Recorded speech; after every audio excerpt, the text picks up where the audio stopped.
مورین کی مصوری اور بڑھاپے کی محبت۔ میں جب اپنی پیشہ ورانہ زندگی کے غیر معمولی واقعات کے بارے میں سوچتا ہوں تو میرے ذہن میں اسکرین پر ایک بزرگ خاتون کا چہرہ ابھرتا ہے جس کا نام مورین تھا۔ وہ جب مجھ سے مشورہ کرنے آئیں تو بہت دکھی تھیں۔ اس سے پہلے کہ ان کے ہونٹوں کے الفاظ نکلتے ان کی آنکھوں سے آنسو بہنے شروع ہو گئے۔ میں نے رونے کی وجہ پوچھی تو انہوں نے اپنے پرس سے ایک توڑا موڑا کاغذ کا ٹکڑا نکال کر مجھے دے دیا۔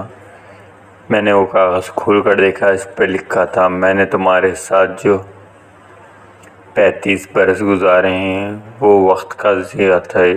مورین نے مجھے بتایا کہ 35 برس کی شادی کے بعد ایک صبح ناشتے کی میز پر ان کے شوہر نے انہیں ایک کاغذ کا ٹکڑا دیا، پھر وہ اپنا سوٹ کیس لے کر گھر سے چلے گئے، پھر کبھی لوٹ کر نہ آئے۔ مورین کے اپنے شوہر کے ساتھ زندگی کے آخری سنہرے دن گزارنے کے خوابوں کے شیش محل چکنا چور ہو گئے۔ وہ اداس ہو گئیں، ذہنی طور پر بکھر گئیں۔ مجھ سے مشورہ کرنے سے پہلے مورین نے 2 اور ماہرین نفسیات سے مشورہ کیا تھا جنہوں نے اس کی تشخیص ڈپریشن کی تھی اور ادویہ سے ان کا علاج کرنا چاہا تھا، لیکن ان ادویہ کا کوئی فائدہ نہ ہوا تھا۔ پھر ان کے فیملی ڈاکٹرز نے انہیں کہا وہ مجھ سے مشورہ کریں کیونکہ میں ادویہ کے بجائے سائیکو تھراپی سے علاج کرتا ہوں۔ کئی ہفتوں کی تھراپی کے بعد جب مورین نے اپنی شادی کے 35 برس کی اونچ نیچ کے سارے واقعات، حادثات اور تاثرات مجھے سنا دیے، اپنے شوہر کی ساری شکایتیں کر لیں اور دل کا بوجھ ہلکا کر لیا، میں نے مورین سے پوچھا، اپنے شوہر سے ملاقات پہلے آپ کیا کرتی تھیں؟ میں ایک آرٹ ٹیچر تھی۔ وہ بہت خوش تھی۔ آپ مجھے اس دور کے بارے میں بتائیں۔ مورین نے ماضی کے بارے میں بتانا شروع کیا تو اس کے اداس چہرے پہ مسکراہٹ سی پھیل گئی۔ وہ ایک کامیاب آرٹسٹ اور استاد تھی۔ ان کے شاگرد ان کا بہت احترام کرتے، ان کی پینٹنگز کی نمائش ہوا کرتی۔ میں نے مورین کو مشورہ دیا وہ دوبارہ پینٹنگ شروع کریں، ان سے ان کی اداسی کم ہوگی۔ مورین کہنے لگیں، آپ خود ایک شاعر ہیں، آپ میرے کہنے پر تو نظم نہیں لکھ سکتے، نظم خود آپ کے پاس آتی ہے، آپ اس کے پاس نہیں جاتے۔ میں نے مسکرا کر کہا، جب نئی نظم کا انتظار کرتا رہتا ہوں تو وہ جلدی آتی ہے۔ میں نے مشورہ دیا وہ ایک ایزل برش اور پینٹ خریدیں اور ہفتے میں 2 گھنٹے اس ایزل کے سامنے بیٹھیں، چاہے کچھ بھی پینٹ نہ کریں۔ میں نے کہا، آپ یہ تھراپی کا حصہ ہے۔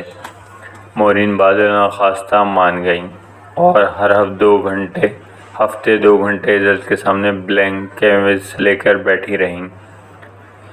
پہلے 6 ہفتے کچھ نہ ہوا، لیکن اس کے بعد انہیں تحریک ہونی شروع ہوئی اور 3 ہفتوں میں انہوں نے ایک خوبصورت پینٹنگ تخلیق کی۔ وہ جس اپارٹمنٹ بلڈنگ میں رہتی تھیں وہ سینئر سٹیزنز کی بلڈنگ تھی، جہاں ہر ماہ سینئرز کی میٹنگ ہوتی تھی۔ ان کی ایک دوست نے مورین کی پینٹنگ سب کو دکھائی اور ایک سینئر خاتون نے $400 دے کر وہ پینٹنگ اپنی جوان بیٹی کے لیے خریدی۔ اس کے بعد مورین نے دوسری پینٹنگ بنائی جو $300 میں بک گئی، تیسری پینٹنگ $700 میں بکی۔ 3 پینٹنگز بنانے کے بعد مورین کو پینٹ کرنے میں بہت مزہ آنے لگا۔ ان کی اداسی اور ڈپریشن آہستہ آہستہ کم ہونے لگی۔ میں نے مشورہ دیا وہ فنکاروں کے کلب کی ممبر بن جائیں۔ وہاں ان کے دوسرے آرٹسٹوں سے ملاقاتیں ہونے لگیں۔ ایک دن مورین نے مجھے دعوت دی کہ میں مقامی لائبریری میں آؤں جہاں ان کی پینٹنگ کی نمائش تھی۔ میں وہاں گیا۔ انہوں نے ایک مرد آرٹسٹ جان سے میرا تعارف کرایا۔ مورین آئل سے پینٹ کرتی تھیں، وہ بزرگ آرٹسٹ واٹر کلر کرتے تھے۔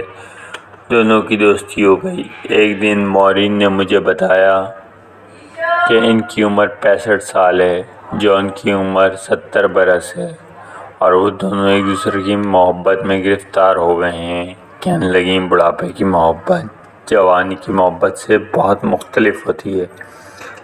وہ زیادہ آزاد ہوتی ہے کیونکہ اس میں شادی کرنے کا کوئی خواب شامل نہیں ہوتا، نہ اس کی پرواہ کہ لوگ کیا کہیں گے۔ پھر مورین کہنے لگیں میں اپنے محبوب کے ساتھ اس شہر سے نقل مکانی کرنے جا رہی ہوں، آپ کو خدا حافظ کہنے آئی ہوں۔ مورین کہنے لگیں جب میں آپ کے کلینک آئی تھی آپ نے مجھے کریٹو سائیکو تھراپی کا ذکر کیا تھا تو مجھے سمجھ نہیں آیا تھا اس کا کیا مطلب ہے۔